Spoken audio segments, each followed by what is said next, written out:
Understanding how volatility can impact an options position can be a daunting task for an investor.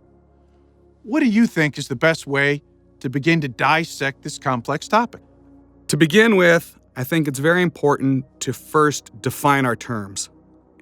First, we have to understand what volatility is.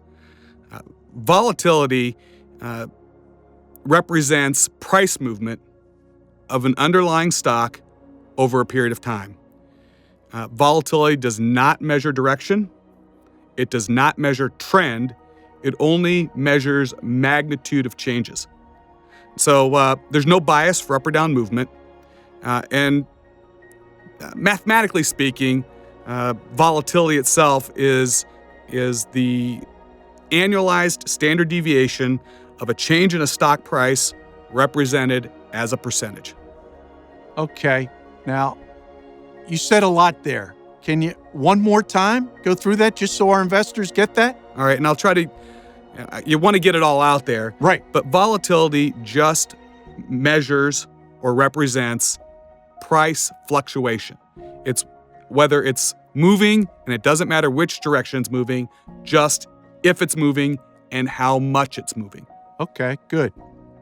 Now, Bill, I guess it sounds like we have up and down movements in options pricing. What's going on when the volatility is increasing and decreasing? Well, volatility matters in options pricing. An increase in volatility will translate to higher option prices. Everything else being known or equal, a decrease in volatility results in lower option prices. So the calls and the puts both go up with an increase in volatility?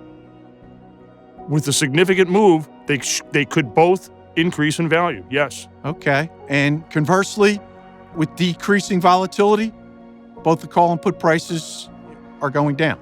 They will decline, yes. Okay. It's at this point, people talk about volatility, and we talk about it as movement in stock price. The other term you'll often hear to represent volatility is fear factor. Right. What it really sort of measures is uncertainty in the marketplace. When there is greater uncertainty or there's large quantities of fear, you'll tend to see volatility increase, in which case you'll see a corresponding increase in the premium levels of options. When there's less uncertainty, less fear, people are feeling more secure, you tend to see a decrease in volatility, in which you'll see a corresponding decrease in the premium levels of options. That's common sense. Not really. No? No. I mean, more uncertainty, therefore higher premiums. It just seems to me like common sense. It does seem like common sense until you start applying it to the world of options, and sometimes it can be a bit counterintuitive. Okay. Well, volatility, you talked about, the different terms. And this segment is historical versus implied volatility. Todd, can you discuss maybe the distinction between the two? Okay, and this is perfect. Again, it's always good to define your terms so that everyone's on the same page. So again, for some basic definitions, you will hear volatility, and then you'll hear it in different contexts. So you'll hear historical volatility, you'll hear expected volatility or implied volatility. Which one do you want to start with? Let's start with historical volatility because it's a known. Historical volatility is a measured, observed stock price fluctuation from the past. All right, so you can actually go back and see how much a stock price moved and the magnitude of those movements, and they can actually quantify it and say this is observable. So a known stat. It is a known stat. It's a fact. It is not a prediction. From the past. Ergo, historical volatility. Makes sense. Now, the expected volatility or implied volatility is what you're expecting or hoping to see in the future. And that is a completely subjective number. So it's important to understand that even, and we'll get into this implied volatility, you'll see there's historical implied volatility and there's current condition implied volatility.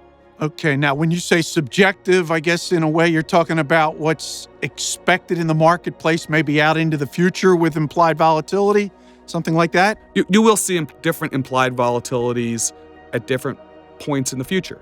In options, you've got your front month options, you've got your back month options, you've even got long-term options like leaps, and you might see different implied volatilities at different time points in the future. Now, Bill, with all that experience you have at the help desk and, all the different investors who call you, how about, some examples if about, the implied and historic volatility questions you may get? I think the best example of the impact that volatility has in the options markets is when we will have a call or an email from a trader wanting to know why their options contract behaved in the way it did. Why did it rise from this point to that point, or why did it decline from this point to another lower point? And knowing all of the factors that go into the pricing of an options contract, invariably the answer lies in a change in the volatility assumption. I know when I first got started in the industry, I had that same question over and over and over again. The stock would go up and my option wouldn't go up. Your call option would stay the same or actually even decline, even though your underlying stock rose in value. Exactly. And it was driving me crazy trying to figure out what the heck's going on. I guess that's implied volatility. Is that right?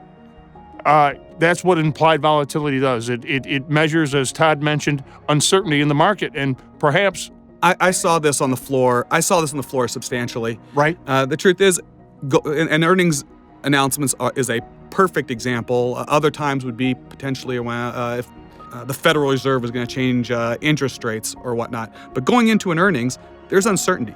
No one knows what the company's going to say. Everyone wants to know what the company's numbers actually look like. But there are expectations. There are expectations. But there's expectations, but there's also a lot of uncertainty. Sure. Did the company do well? Did they hit their expectations? Did they do greater than their expectations? And so that uncertainty going into an earnings cycle, you would see implied volatility increase. You would see the premium levels in the options increase. And then the minute the numbers were out, the minute it became a known, and it was no longer uncertain, here's what the company did. They just reported that uncertainty factor would bring the volatility, the implied volatility down, and you would see the premium levels of the options come down. So as Bill had mentioned, a perfect example would be you buy some calls and you expect the stock to go up, and the stock does in fact go up, but at the same time implied volatility came down. Both of those are going to affect the price of your options. So it's not always just knowing the direction of a stock, it's also very much knowing what could happen with your implied volatility. Boy, that's just a critically important point, Todd. Having a sense for that level of implied volatility in your option, and then also maybe anticipating where that implied volatility level is going to be after, an announcement or maybe just over a period of time. Absolutely. Whenever you're looking at options, it is useful to know what the implied volatility is looking like. Thank you for watching. Share this with friends and family, and please subscribe.